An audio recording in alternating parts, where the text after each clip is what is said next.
The apocalypse. We'll talk about the first one of three. Let's get into it.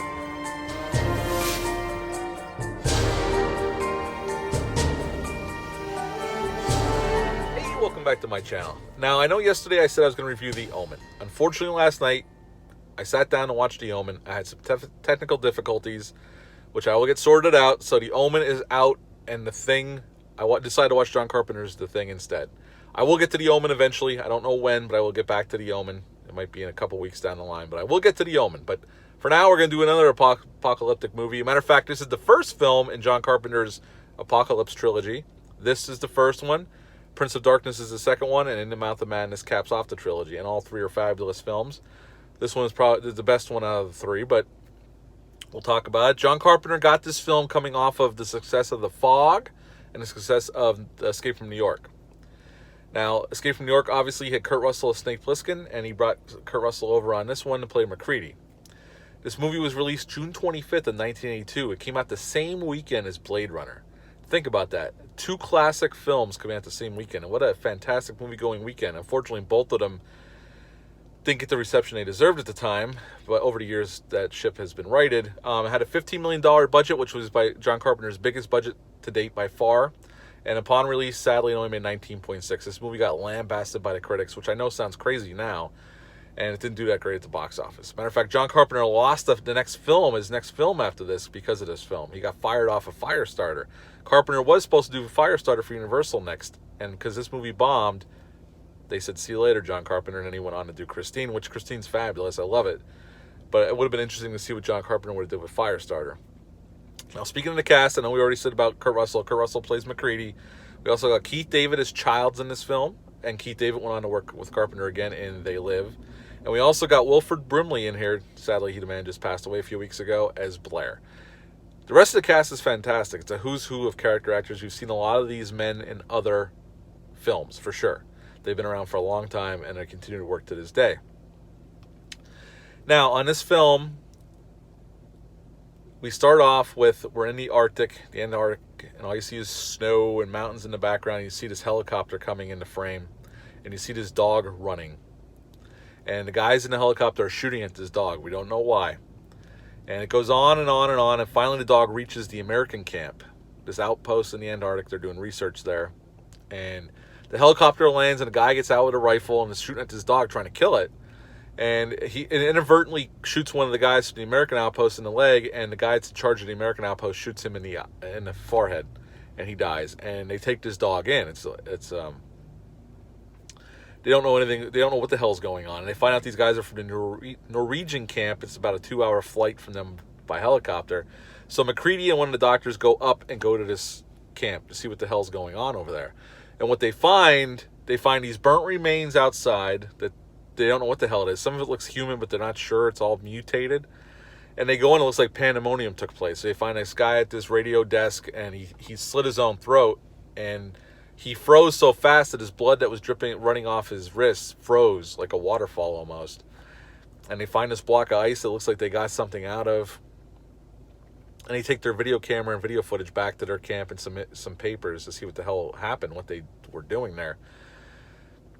And they come to find out that they were digging into this place about a half hour north of their camp. And they don't know what it was. They don't know what the hell they were doing.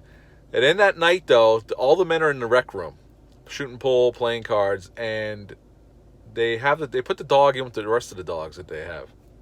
And the dog splits open. The head just splits open in 4 pieces, and this tongue comes out, and this starts mutating in all these different kind of creatures. The dogs are going nuts. The men discover it, bring in a flamethrower and burn it. They set it on fire.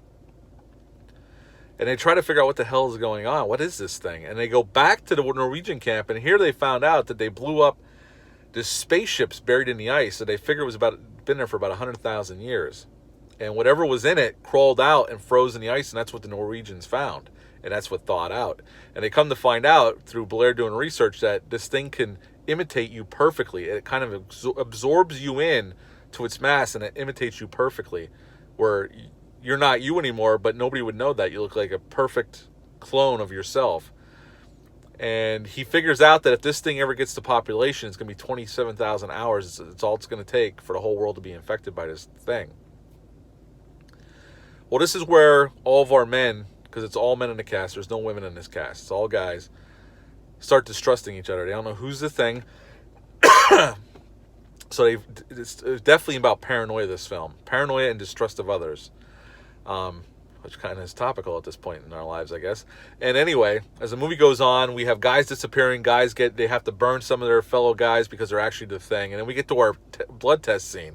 We have 4 guys strapped down to a couch. It's Childs, McCready, and Windows watching over them. And McCready has a flamethrower. And they're about to do a blood test. And this scene is perfectly staged, perfectly shot for maximum jump scare. McCready has a blood test in his hands. He's going to put this hot poker inside of it, this hot wire inside of it to test, because his theory is this thing will try to get away from anything that's going to kill it.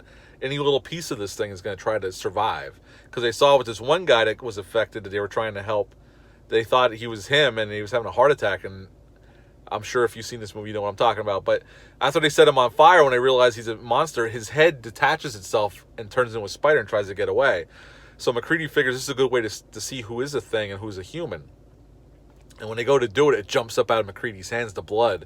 It's spectacular. It's awesome. Even to this day, it kind of gets me a little bit, even though I know it's coming. I've seen this film probably 100 times. And then at the end, we have McCready, skipping over some things, McCready versus the thing. He blows it up. At this point, though, they set the whole camp on fire, so he's going to die eventually. He sits down, and Childs comes walking over. He disappeared before half of this stuff went down. And he sits down, and they have a little back and forth, and McCready goes, I figure why don't we just sit here a while, see what happens. And that's the end of the film. And we don't know what happens to our guys.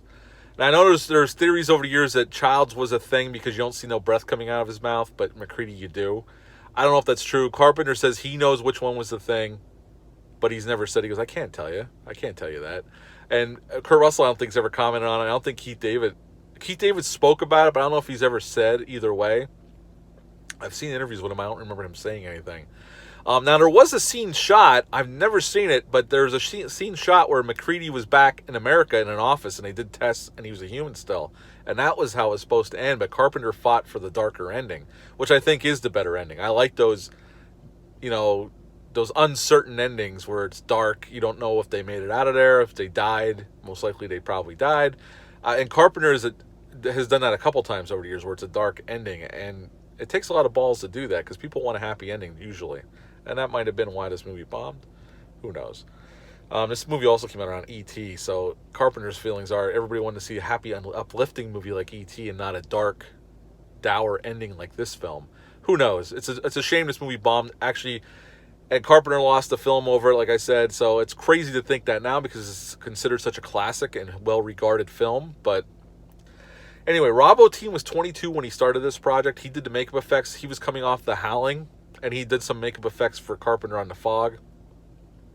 And he'd worked on Piranha a little bit earlier as an assistant. And he worked with Rick Baker for a while. He was his assistant, and so he learned from the best. And Rob Bottin went on to become one of the best. But he got so sick while filming this movie from exhaustion because he would live on the set. He'd work all day long, and he ended up going to the hospital. Ennio Morricone was brought in to do the score by Carpenter, and the score is fantastic, but it was nominated for a Razzie that year, which is crazy to think about because everybody loves the score as well. The interior sets, they shot in Alberta, British Columbia for the outdoor scenes up on this glacier. Now, for the interior sets were all built on Los Angeles on the Universal backlot. They actually, so they could see everybody's breath, they lowered the temperature inside to 40 degrees so they could see that their breath coming out because it was important to keep that. This movie was based on a short story, Who Goes There, and obviously it was a remake of a 1950s film, The Thing from Another World, which is in black and white if you've never seen it. This movie, thinking now how this was received back in 82 is kind of crazy. This was a film that garnered respect over the years because at first it was disregarded as just a piece of violent trash. And it's a shame. It's expertly directed by Carpenter. The lighting is spectacular by Dean Cundy. Carpenter and Dean Cundy working together again. The acting is spectacular. The makeup effects still hold up to this day. It's a shame, but I'm happy that it's got its respect that it deserves over the years. I give The Thing John Carpenter's The Thing, a 9.75 out of 10. This is a fabulous movie, one of the best horror films of all time, in my opinion. If you've never seen it, I can't recommend it enough. This movie kicks ass. And yeah, 9.75 out of 10 for John Carpenter's The Thing. What are your thoughts on this film? Have you ever seen it? Let me know down below. Hit the thumbs up. Hit the subscribe button. I'd greatly appreciate it. Share this video. I'd appreciate that as well.